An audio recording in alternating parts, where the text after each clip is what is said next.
दोस्तों आज की इस वीडियो में हम बात करेंगे खाने पीने की 10 ऐसी कॉमन फूड्स के बारे में, 10 ऐसी कॉमन चीजों के बारे में जो डायबिटीज मरीजों के लिए, जो डायबिटीज मरीज हैं उनके लिए जानलेवा साबित हो सकती है। तो डायबिटीज दोस्तों एक ऐसी बीमारी है जिसका खाने पीने का सीधा असर, डायरेक्ट असर हमारे ब्लड शुगर पर पड़ता है। तो इसलिए डाइट के बारे में सही जानकारी होना हम सब के लिए बेहद जरूरी है। तो हमेशा याद रखिएगा दोस्तों, डायबिटीज का इलाज सिर्फ मेडिसिन तक ही सीमित नहीं है, मेडिसिन तक ही लिमिटेड नहीं है, बल्कि इसके इलाज के साथ साथ, मेडिसिन के साथ साथ लाइफ स्टाइल पर भी हमें पूरा ध्यान देने की जरूरत है। तो चलिए जानते हैं आज इस इंटरेस्टिंग वीडियो में दोस्तों कि हमें कैसे इन रोज 10 मर्राओं की खाने वाली चीजों को कैसे ध्यान रखना है। कि हो सकता है कि आप भी खाते हो और अभी तक खाते हैं, तो दोस्तों इसके क्या साइड इफेक्ट और ये यहाँ तक कि जानलेवा तक साबित हो सकता है, खासकर शुगर के पेशेंट के लिए। तो हमें इन सारी चीजों से बचना बेहद जरूरी है। तो दोस्तों डायबिटीज में कौन से ऐसा फूड है जो हमारे लिए अच्छा है और कौन सा ऐसा फूड है जो डायबिटीज में हमारे लिए अच्छा नहीं है। तो सबसे पहले हम बात करेंगे दोस्तों ग्लाइसेमिक इंडेक्स के बारे में। तो ग्लाइसेमिक इंडेक्स के कॉन्सेप्ट को समझना हमारे लिए बेहद जरूरी है दोस्तों। तो आपने आपने भी ग्लाइसेमिक इंडेक्स के बारे में कहीं ना कहीं सुना होगा। यदि दोस्तों आप ग्लाइसेमिक इंडेक्स के बारे में नहीं जानते तो आखिर ये होता क्या है, इसके बारे में हम जान लेते हैं। तो दोस्तों डायबिटिक के मरीजों में हमें कौन सी चीज खानी है, कौन सी नहीं खानी है, तो ये डिपेंड करता है कि खाई जाने वाली चीज में जो ग्लाइसेमिक इंडेक्स है वो कैसा है उसका। तो ग्लाइसेमिक इंडेक्स के बारे में डिटेल से जानते हैं दोस्तों। इसमें एक नंबर होता है दोस्तों जिसकी रेंज हमें 0 से लेकर 100 तक हम इसमें चेक करते हैं। तो जो ग्लाइसेमिक इंडेक्स को दोस्तों मैं जीआई के नाम से डिनोट करूंगा, तो आप समझ जाना कि ये ग्लाइसेमिक इंडेक्स की ही बात करूंगा दोस्तों। तो ग्लाइसेमिक इंडेक्स दोस्तों ये एक नंबर होता है जो 0 से लेके 100 तक इसका हम मेजरिंग इसका नंबर होता है।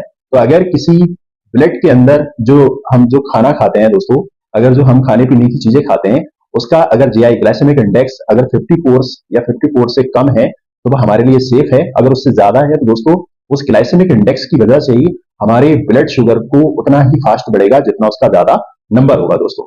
अब इसे समझ लेते हैं। आमतौर पर अगर किसी का ग्लाइसेमिक इंडेक्स दोस्तों मैंने बता दिया आपको, अगर 54 है तो वो सही है, 54 से नीचे है तो वो ठीक है, वो सेफ माना जाता है।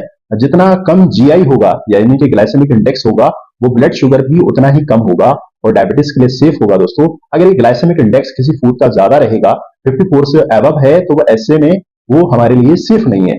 तो हम इस वीडियो में जो बताने वाले हैं दोस्तों, वो ग्लाइसेमिक इंडेक्स के बेस्ड पे जो इसका जो आइडिया है वो उसी के आधार पे हम जानेंगे कि कौन सा हमारा फूड्स खाने का है और कौन सा नहीं है। तो अभी तक हम जानते हैं कि जो जीआई में कुछ ऐसे फूड्स हैं जो डायबिटीज के लिए बहुत ज्यादा खतरनाक हो सकते हैं।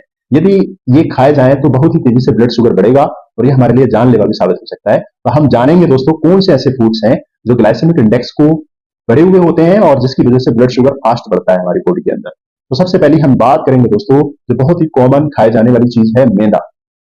ये हमारे फूड्स का एक अहम हिस्सा है दोस्तों। हम इसको हर तरीके से, या फिर जैसे कह सकते हैं कि तंदूरी रोटी, जलेबी, समोसा, पराठा, इन सब में जरूर इसी मैदा का प्रयोग करते हैं। जलेबी को छोड़ के बाकी सारी भी चीजें दोस्तों सब नमकीन है, इसलिए बहुत सारे लोग सोचते हैं कि इसको खाने से क्या होगा। तो इसके खाने से बहुत सारी दिक्कत आएगी दोस्तों। दोस्तों हमारी जो सोच है वो बहुत गलत हो जाती है यहाँ पे। दोस्तों मैदे में जो ग्लाइसेमिक इंडेक्स होता है वो बहुत ज्यादा होता है, जो ब्लड शुगर को बढ़ाने में बहुत ही ज्यादा कारगर है। तो इसलिए डायबिटीज के पेशेंट को मैदा और मैदा से बने जितने भी प्रोडक्ट हैं उनसे बचना चाहिए, उनसे परहेज करना चाहिए। यदि इन सब चीजों को मन करे तो आप क्या कर सकते हैं दोस्तों, तो इसमें जो ऑल वेट है यानी कि जो जो मेलिक्ट्रेंस फ्लोर है, आप उससे बने जितने भी प्रोडक्ट हैं आप उनको प्रयोग में ला सकते हैं। इससे क्या होगा दोस्तों, जो मैदा है वो बच जाएगा, इससे इसका जो एब्जॉर्प्शन होता है दोस्तों वो थोड़ा सा कम हो जाता है। तो हम चाहेंगे कि आप जो गेहूं का प्योर आटा होता है आप उसका प्रयोग कर सकते हैं मैदा के स्थान पे, जिसके अंदर से जो कंटेंट है निकाला नहीं गया हो। सेकंड हम बात करेंगे फूड्स के बारे में जिसको हम अक्सर प्रयोग में लाते हैं दोस्तों, इंस्टेंट नूडल्स। नूडल्स दोस्तों सबकी पसंद होती है। इंस्टेंट नूडल्स के अंदर जो कार्बोहाइड्रेट है दोस्तों बहुत ही ज्यादा मात्रा में होता है और इसमें फाइबर्स दोस्तों ना के बराबर होता है। हाई कार्बोहाइड्रेट्स का मतलब है दोस्तों हाई ब्लड शुगर। ये जल्दी से डाइजेस्ट हो जाता है और ब्लड शुगर में भी जल्दी ही चला जाता है, जिसकी वजह से जो इसकी न्यूट्रिशंस वैल्यू है दोस्तों हम देखते हैं कि बहुत ही कम होती है, बहुत ही ना के बराबर होती है। और इसमें जो प्रिजर्वेटिव्स जो डाले होते हैं, इसके जो बेनिफिट्स हमें ऑल ओवर देखें तो कम और इसके नुकसान ज्यादा हैं। तो हमें चाहिए कि नूडल्स से भी हमको बचना है। अगर हम डायबिटिक हैं तो हमें जरूर इससे बचना है, मगर कुछ कंपनियां कुछ ऐसे ऐड दिखाती हैं कि वो हेल्दी हेल्दी के नाम से उसमें दोस्तों आटे का प्रयोग बताती हैं। तो हम आपको बताना चाहेंगे कि उसमें 2 से लेके 5% तक आटा हो सकता है, बाकी सबका सब मैदा ही दिखाई देगा। तो ऐसे में उसको पढ़ करके ध्यान में रख करके हम उस मॉडल्स का प्रयोग करेंगे और हम आपको एज ए डॉक्टर्स आपको कहेंगे कि आप इससे बचें तो ज्यादा अच्छा है। थर्ड हम बात करेंगे दोस्तों सैंडविच ब्रेड के बारे में। ब्रेड दोस्तों जो मिडिल क्लास के लोग हैं, मिडिल क्लास के लोग नाश्ते में समथिंग हफ्ते में 2 बार 80% तक लोगों को देखा गया है कि वो ब्रेड जरूर खाते हैं। दोस्तों में आपको क्या पता है इसके बारे में? जो ब्रेड है दोस्तों, जो व्हाइट ब्रेड हो या ब्राउन ब्रेड हो या फिर आटा ब्रेड हो, ये सब की सब डायबिटीज के लिए अच्छी नहीं है, तो इसको खाना नहीं चाहिए। और इन सभी ब्रेड को जो हम पढ़ेंगे तो उसमें देखेंगे कि इसमें 90% तक मैदा होता है और बाकी 10% जो है इसमें आटा मिला होता है। तो ये हम समझ सकते हैं, इसमें मैदे को ऑलवेज मना किया गया है डायबिटीज पेशेंट के लिए, तो इसका भी ध्यान रखें दोस्तों। जैसे कि मैंने बताया कि जो हाई कार्बोहाइड्रेट फूड्स होते हैं दोस्तों, वो ब्लड शुगर को उतना ही हाईली बढ़ाते भी हैं। तो जैसे जो हाई कार्बोहाइड्रेट फूड्स हैं तो उनसे भी हमें बचना है, जिसमें ब्लड शुगर अचानक से उछाल करता है, और इसलिए डायबिटीज पेशेंट को चाहिए कि वो ब्रेड ना खाएं। अगला हम बात करेंगे दोस्तों मुरमुरे के बारे में, यानी कि पुफ्ड राइस के बारे में। अक्सर अलग अलग स्थानों पे इसको परवल्स के नाम से भी जानते हैं, और अक्सर इसको हम भेलपुरी में लोग डाल करके खाते हैं। तो दोस्तों इसके लाइट वेट के कारण हमें लगता है कि ये हमारे खासकर डायबिटीज पेशेंट के लिए हेल्दी हो सकते हैं। तो ऐसा नहीं है, जैसा आप सोच रहे हैं वैसा नहीं है। डायबिटीज के मरीजों के लिए जो मुरमुरे हैं दोस्तों, वो देखने में जैसे लगते हैं बेसिस का जो स्टेटस है वैसा इसका हमारी हेल्थ जो सेहत है, हमारा जो ब्लड शुगर है, जो कैलोरी है, बेशक उसको कम हो सकता है, मगर ब्लड शुगर को बढ़ाने में ये अपने अहम भूमिका निभाते हैं। दोस्तों इनका जो जीआई है वो 90 है दोस्तों। आप समझ सकते हैं कि 90 अगर जिसका जीआई है तो उसका जो ब्लड शुगर बढ़ाने का जो प्रोसेस होगा वो कितना फास्ट होगा।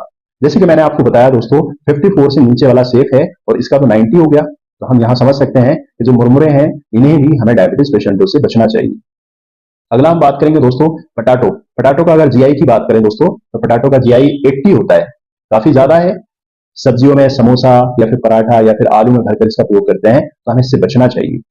डायबिटीज के लोगों में आलू खाना बेहद ही गंभीर परिणाम हो सकते हैं दोस्तों इसके, क्योंकि इसे बचपन में खाते चले आ रहे हैं और इसी को खाने की सलाह दी जाती है। बेशक इसमें दोस्तों इसके न्यूट्रिशन ज्यादा है, स्टार्च भी बहुत ज्यादा होता है इसमें। हम कह सकते हैं कि इसको खाली पेट या फिर हल्का खा सकते हैं। खाली पेट इसको ना खाने की सलाह दी जाती है। आप इसको या तो किसी सब्जी के रूप में खाएं या फिर किसी ना किसी कॉम्बिनेशन के साथ में इसको प्रयोग में लाएं, या बहुत ही लिमिटेड मात्रा में इसको प्रयोग करें। दोस्तों आप चाहते हैं कि इसको खाने का एक दूसरा तरीका कि सब्जी के साथ मिलाकर इसको ले सकते हैं। दोस्तों इसका एब्जॉर्प्शन इससे क्या होता है, थोड़ा सा कम हो जाता है। जो डायबिटीज जो पेशेंट रहते हैं उनमें ब्लड शुगर बढ़ाने का जो प्रोसेस है वो स्लो हो जाता है। तो हमें चाहिए कि आलू को लिमिटेड मात्रा में खाना है। अगला हम बात करेंगे दोस्तों कॉर्नफ्लेक्स के बारे में। टेलीविजन पर अक्सर ऐड आते हैं और हमने देखा भी होगा, बहुत ही बड़ा हेल्दी है, बहुत ही हेल्दी है। तो सर अक्सर ऐसे जो ब्रांड होते हैं जो जो कॉर्नफ्लेक्स बनाते हैं, अगर कॉर्नफ्लेक्स के अंदर बहुत ही ज्यादा प्रोसेसिंग से गुजरा हुआ होता है और इसके अंदर शुगर्स होता है, क्वांटिटी शुगर्स की काफी ज्यादा होती है। कॉर्नफ्लेक्स खासकर शुगर्स के पेशेंट्स के लिए बिल्कुल ही मैं आपको यही एडवाइस दूंगा, इसको नहीं खाना है, इसको प्रयोग में नहीं लाना है। डायबिटीज के पेशेंट्स को कॉर्नफ्लेक्स बिल्कुल नहीं खाना है। कॉर्नफ्लेक्स हमारे लिए बिल्कुल घातक हो सकते हैं, तो हम चाहेंगे कि कॉर्नफ्लेक्स से भी खासकर डायबिटीज पेशेंट को बचना ही चाहिए। 7 बात करेंगे दोस्तों हनी के बारे में। दोस्तों हनी के बारे में कहा जाता है जो मार्केट वाला हनी है, चाहे वो किसी भी कंपनी का है, किसी भी ब्रांड का है, तो उसके अंदर शुगर ऐड जरूर होगा। तो हमें चाहिए कि खासकर डायबिटीज पेशेंट्स को ब्लड शुगर अगर किसी का बढ़ा हुआ है तो ऐसे में हनी का प्रयोग नहीं करना है। अगर करना है तो दोस्तों नेचुरली हनी का प्रयोग कर सकते हैं। जो मार्केट वाले हनी है उसमें जरूर जरूर उसमें शुगर मिला होता है, जो हमारी सेहत के लिए हमारे ब्लड शुगर को बढ़ाने में बहुत ही ज्यादा अहम भूमिका निभा सकता है और हमें खतरे में डाल सकता है। तो हमें चाहिए कि इसको भी हमें प्रयोग नहीं करना है। अगर दोस्तों शहद खाना ही है तो बहुत लिमिटेड मात्रा में आप इसका प्रयोग कर सकते हैं, और ध्यान रहे कि वो नेचुरल होना चाहिए और आपके सामने का होना चाहिए। दोस्तों अगला हम बात करेंगे दोस्तों फ्रूट्स जूस के बारे में। फ्रेश फ्रूट्स के बारे में सबको खाना पीना पसंद है। जो फ्रेश फ्रूट्स जूस होता है वो हमारे शरीर के लिए हेल्दी हो सकता है, बट डायबिटीज पेशेंट्स के लिए वो अच्छा नहीं है। आप जानते हैं कि एक ग्लास जूस के लिए कितने सारे फ्रूट्स की आवश्यकता होती है, तो इसलिए कंसंट्रेशन शुगर्स का ज्यादा हो जाता है। अगर आपको शुगर्स पेशेंट्स हैं और आपको फ्रूट्स पीने की आवश्यकता है तो आप इसको बहुत ही लिमिटेड मात्रा में पी सकते हैं। दोस्तों इसके प्रोसेस को अपनाने से इसके अंदर जो मौजूद फाइबर्स है वो दूर कर दिया जाता है, जो कहीं ना कहीं तुरंत इसको एब्जॉर्बेशन हो जाता है, और एब्जॉर्बेशन होने के कारण ही इसमें जो ब्लड शुगर बढ़ाने का जो प्रोसेस है वो बहुत तेजी से बढ़ता है। तो हमें चाहिए कि फ्रूट्स के अंदर जो फाइबर्स है, यदि आपको पीने की आवश्यकता है तो उसके अंदर जो फाइबर्स है, जो फाइबर कंटेंट है उसको छाना ना जाए। आप इसको बिना छान के पिए तो काफी अच्छे इसके रेस्पॉन्स देखने को मिलेंगे और हमें न्यूट्रिशन भी मिल जाएगा। अगला हम बात करेंगे इंग्रेडिएंट की बारे में दोस्तों साबूदाना। साबूदाना अक्सर लोगों के मुंह सुना होगा, इसकी खिचड़ी खाते हैं, खीर खाते हैं, बड़ा पाव और बहुत सारे प्रोडक्टों में इसको प्रयोग में लाते हैं। शुगर्स वाले पेशेंट को, खासकर व्रत जो लोग रखते हैं, वो साबूदाने की खीर, खिचड़ी ये सब खाते हैं, तो इसमें कार्बोहाइड्रेट बहुत ही ज्यादा है। High carbohydrate means high blood sugar. बस वही चीज, वही कॉन्सेप्ट कि हाई का कार्बोहाइड्रेट तो हाई ब्लड शुगर बढ़ाने में इसमें ज्यादा देरी नहीं करेगा। तो इसलिए चाहिए कि साबूदाने को, खासकर शुगर्स पेशेंट्स को, इससे बचना चाहिए। अगला हम बात करेंगे दोस्तों, इसलिए हम बात करते हैं कि साबूदाने का प्रयोग या तो ना के बराबर करें, करें तो लिमिटेड मात्रा में। अगला हम बात करेंगे दोस्तों आर्टिफिशियल स्वीटनर्स के बारे में। आप डाइट में बहुत कॉमन यूज किया जाता है इसको। हम लोग सोचते हैं कि शुगर फ्री होता है और शुगर फ्री होने के साथ ही इसको डायबिटीज में काफी फायदेमंद होगा। ऐसा नहीं है दोस्तों, ये डायबिटीज के लिए काफी गलत हो सकता है, क्योंकि ये इंसुलिन के इफेक्ट को रेस्पॉन्स कर सकता है और इससे लंबे समय तक अगर इसका प्रयोग करते हैं तो लंबे समय का प्रयोग करने का मतलब है जो डायबिटिक का जो निगेटिव इफेक्ट हमें देखने को मिल सकता है। कुछ लोग तो कहना है कि इसको खाने से मीठा खाने की और ज्यादा इच्छा बढ़ती है, तो हमें चाहिए कि इससे बचना चाहिए। अगर किसी को मीठा खाने की आवश्यकता है तो दोस्तों जो स्टीविया है दोस्तों, जो नेचुरली शुगर्स है, आप इसको प्रयोग कर सकते हैं। स्टीविया के हम पत्ते भी यूज कर सकते हैं और स्टीविया का रस निकालकर भी हम अपने प्रयोग में ला सकते हैं।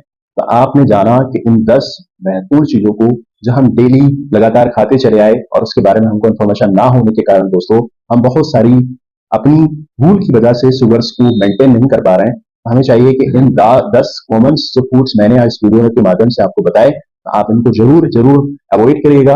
और शुगर्स वाले पेशेंट्स के लिए खासकर ध्यान रखने की जरूरत है कि वो अपना शुगर्स मेंटेन करके रखें। दोस्तों खाली मेडिसिन ही नहीं, आप अपने लाइफ स्टाइल को या फूड हैबिट को चेंज करके निश्चित ही आप स्वस्थ रह सकते हैं।